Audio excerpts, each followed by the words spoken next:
I'm Cooper Burke. I'm here with former Cage Warriors lightweight champion, and the newest UFC signing, Paddy Pimblett for Overtime Heroics. So, Paddy, how are you, man? I'm good, lad. I'm good. Can't wait to fight next week. Yeah, we're all pretty excited to watch you make your debut. I mean, you've definitely been one of the hotter prospects. It's been kind of a done deal that you're going to make that walk for a while. Um, just walk me through, your mental process. Obviously, you've never stepped in the UFC octagon before, but you have fought on one of the world's biggest stages. Is there anything different now that you're making your debut for the biggest promotion in the world? No, not really, lad.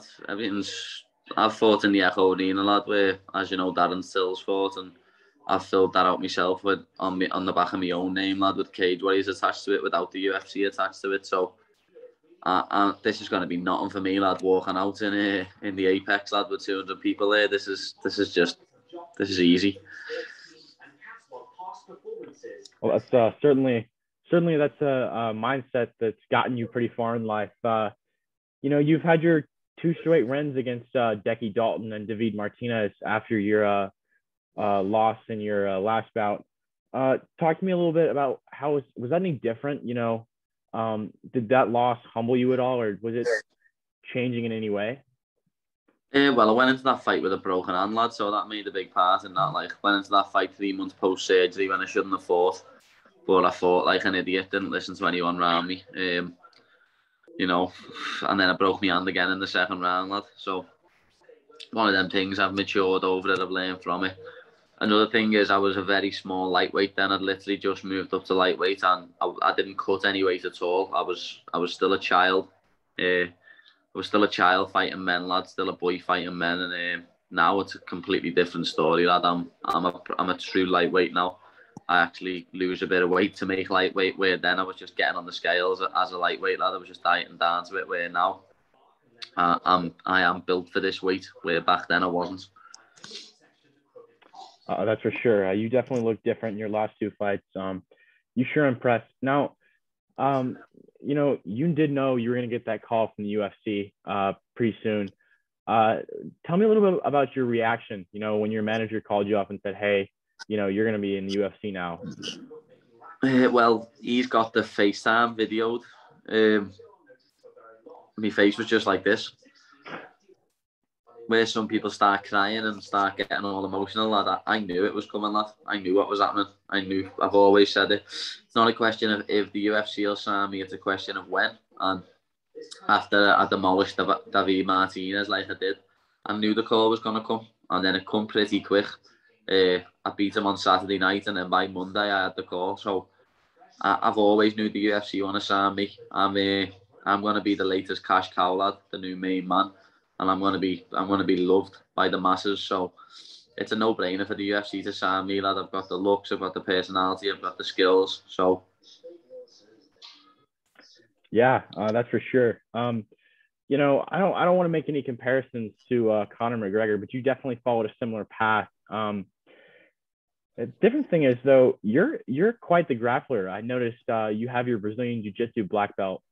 Being that MMA or jiu-jitsu isn't as big in Liverpool, how did you kind of get started to get from where you were then to where you are now to a consummate grappler? I mean, you grappled Stevie Ray, which is, that's something that most of us can say we've never done. It's another one that I went into with injuries like an idiot. But I just wanted to get back on the mat there. Needed back on the mat, lad, and it was nice to share the mat with Stevie, you know what I mean? But I've always been a good grappler, lad. That's what I've always been better at. I've always been a better grappler. It's only recently that my striking started to catch up to me grappling. Over the years, I've always been more of a submission artist and a wrestler than I have a striker. It's only the past 18 months that my striking has caught up to it.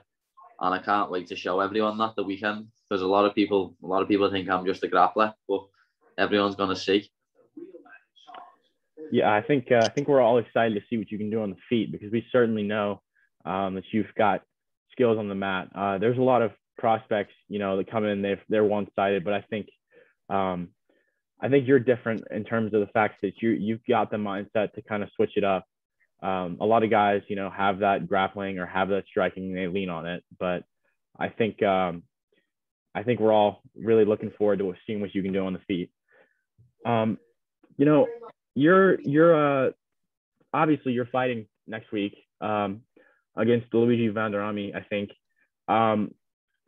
It didn't really go like you planned, at least, the contracts and everything or visa issues. So talk to me a little bit about that. What was going through your head, number one? And number two, what's the true story? Because I think there's a lot of different things we're hearing from a lot of different people.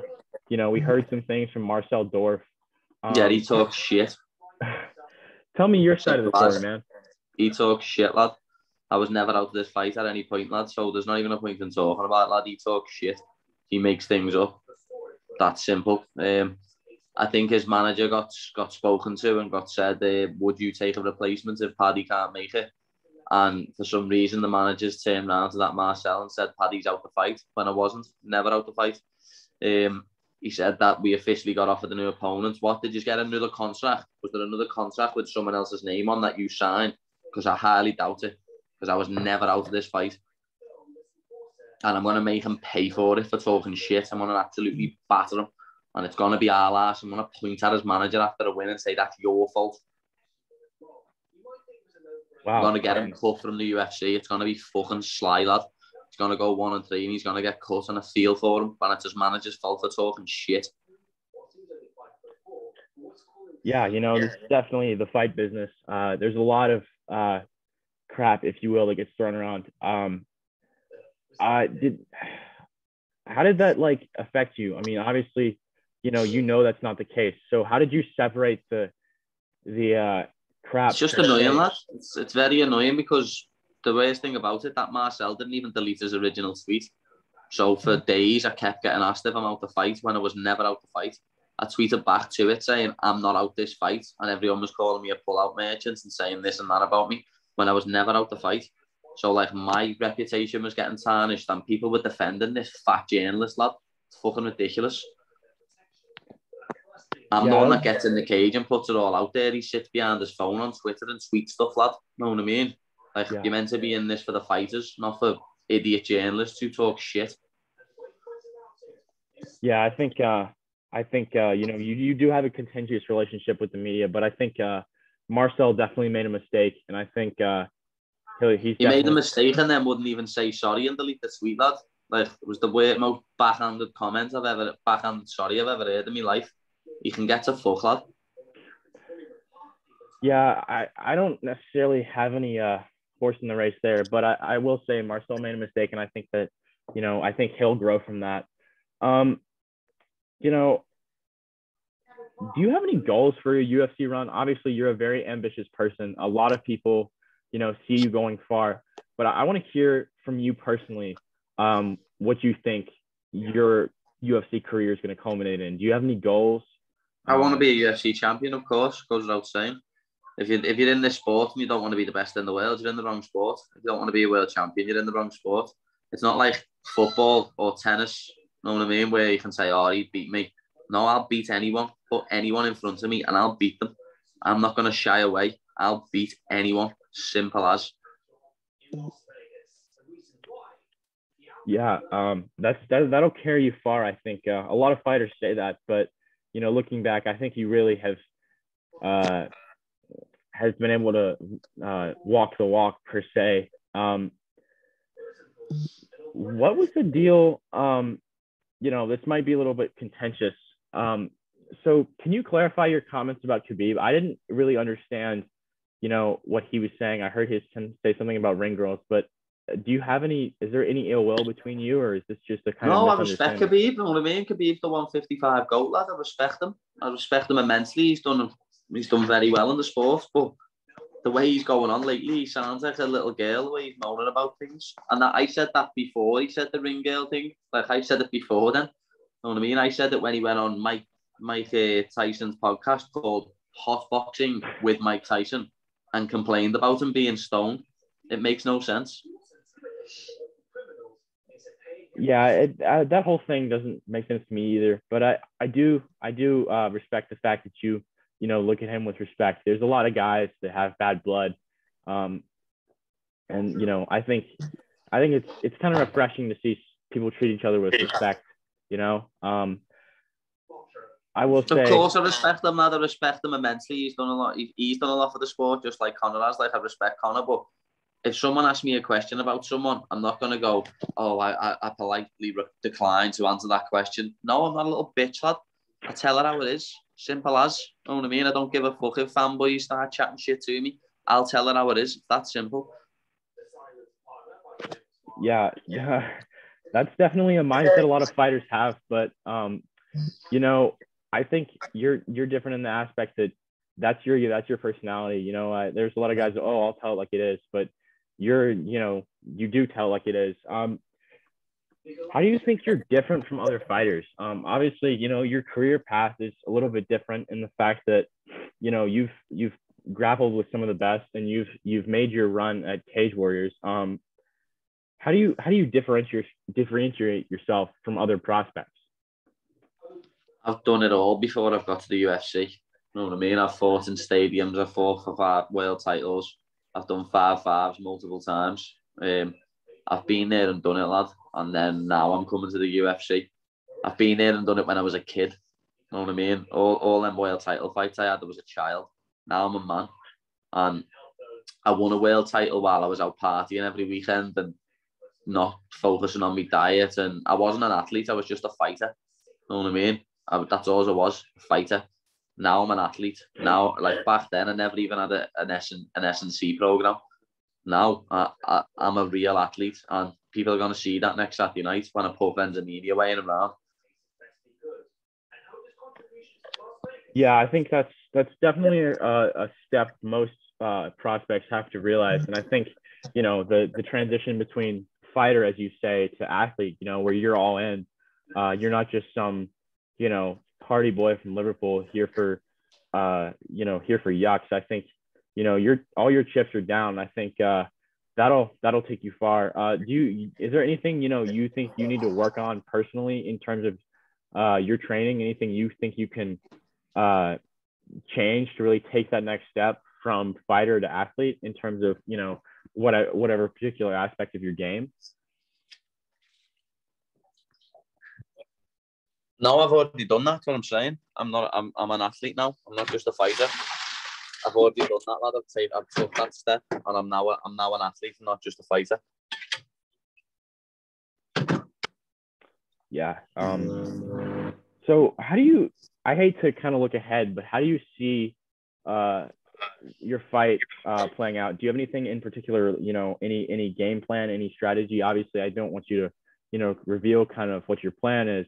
But how do you see that playing out? Wherever the fight goes, I dominate. If Luigi wants to strike with me, I'm going to outstrike him. If he wants to grapple with me, I'm going to outgrapple him. It's that simple. No matter where the fight goes, I am the better fighter, and I'll prove that. Yeah, that confidence certainly is going to carry you a long way. It's, you know, a lot of fighters have that confidence, but I think you know, to truly believe in yourself, that's you know, as much of an aspect as you know, your grappling or striking would be. With that being said, is there anything you think your opponent Luigi does well at all, or is compared to me? No. Compared to me, no, he doesn't do nothing well. And as I say, I'll prove that. There's levels to this shit, lad, and I'll prove that I'm levels above him when it comes down to it. Yeah, we're definitely excited to see you prove that. You know, we've been waiting a while, especially, you know, my colleagues over at Overtime Heroics. We've been waiting a while to see you make that walk, and we're definitely excited to see what you can do.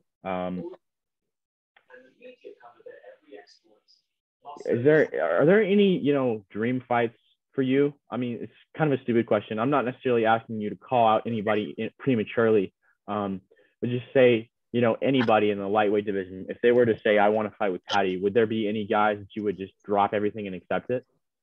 Well, there's one person, obviously McGregor, lad, for them pay-per-view points. Goes without saying, that man puts bums on seats just like I do, lad, and that's why I get compared to him.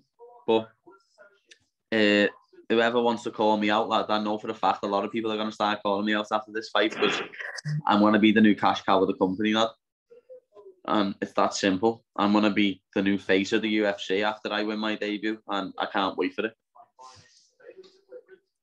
Yeah, I don't think any of us can wait either. You know, the UFC needs the lightweight division is stacked, but I think the UFC does need an influx of talent, and I think you're ready and able to provide it.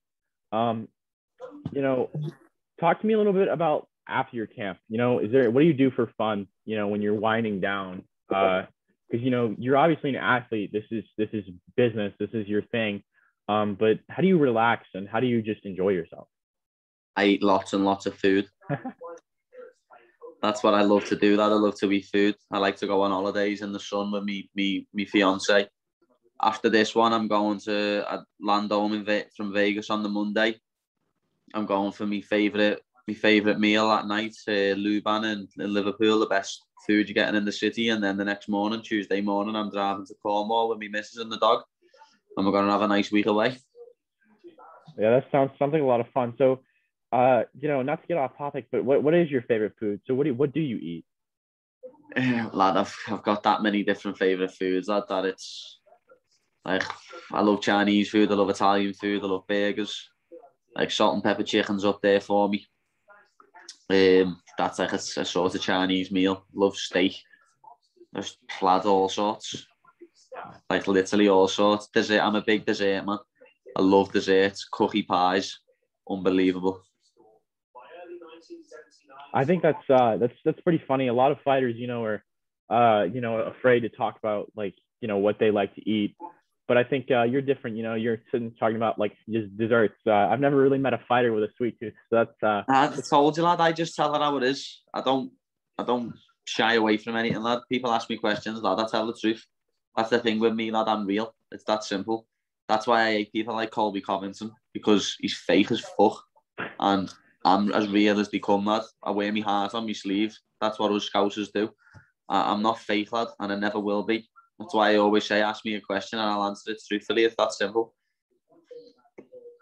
Yeah, that's certainly refreshing. There's a lot of posturing in the fighting business, you know, from call outs to this and that. How do you think that, you know, how do you think that's going to change? Are you going to change anything, or are you just going to keep telling it like it is? No, I'm just going to keep telling it like it is, lad. I don't need to. People love me or hate me for me. You know what I mean? And whether you love me or you hate me, you want to watch me fight, whether that's to watch me win or watch me get beat. And that's just as simple as that. So I know after this fight, I'm going to blow up, lad, to a different stratosphere. I'm going to be one of the biggest names in MMA after this one fight, lad. Believe me. Why do you think I'm on the main card, lad, on my debut against someone who's 1-2 in the UFC? Yeah, I didn't even realize you're on the main card, but that's certainly impressive. I've never seen a debut fighter on the main card. That speaks to, you know, your appeal, both, you know, over here across the pond and in the United States, and back in Europe, where you're from. You know, I think we're all really excited to see you fight. It's been a long time coming. We're excited to see you. You know, not to be premature about it, but I think a lot of us are excited to see what you can do. And you know, regardless of win or lose, I think we're glad to have you in the UFC. I'm a breath of fresh air, lad. That's what I am. I'm a breath of fresh air in the UFC, and people are gonna love it. I know all the Americans are gonna love me. I know for a fact they are, lad. I've got fans all over the world, lad. Canada, America, Australia, all over Europe, all over Asia. I get messages from all corners of the world, and it's just gonna blow up to a new stratosphere. I've been saying in interviews, lad, there was Brock, there was Ronda, there was Conor, now there's Paddy the Baddy. Yeah, that's certainly some elite company. You know, I think a lot of fighters are, you know, they see themselves amongst the elite company, but you've definitely proven to yourself and proven to others that you're deserving of that status. I mean, you know, you were originally scheduled to fight in Liverpool, either Liverpool or London. I'm not entirely sure. I think it was London, to be honest, the O2 Arena, London.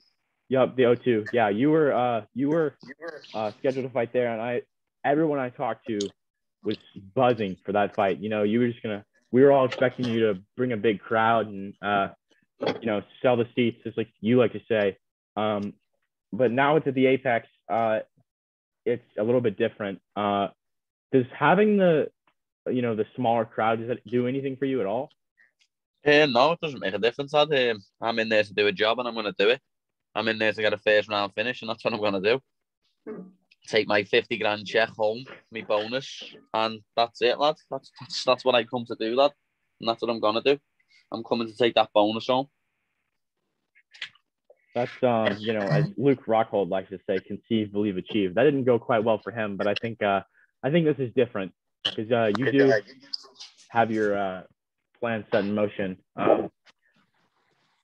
Again, I just want to wish you the best of luck, man, this week. I'll certainly be watching. My friends and all will be watching. I hope you have a great rest of your camp. And again, thank you so much for doing this. Lads, you're more than welcome, as I say. I've always got time for fucking journalists and fans and stuff when they're not taking the piss, when they're not spreading lies. You know what I mean? I've always got time for them, like, because without the fans, I wouldn't be where I am. I wouldn't have the following I have. I wouldn't be getting paid the money I'm getting paid, and I wouldn't be where I am. So it's that simple. I'll always have time for people like that, the real ones, because I'm real myself, as I said. That's certainly great to hear. A lot of athletes and celebrities don't have time, but I think we're all glad to see that you give time to the journalists and the fans. It's real refreshing. So again, I just want to wish you the best of luck and thank you for your time, man. Thank you. You're more than welcome, lad. As I say, thank you for having me. Yeah, of course. I loved having you, man. All right, you have a great rest of your camp and stay safe. All right. Cool, man. Thank you. See you soon. See you soon, man.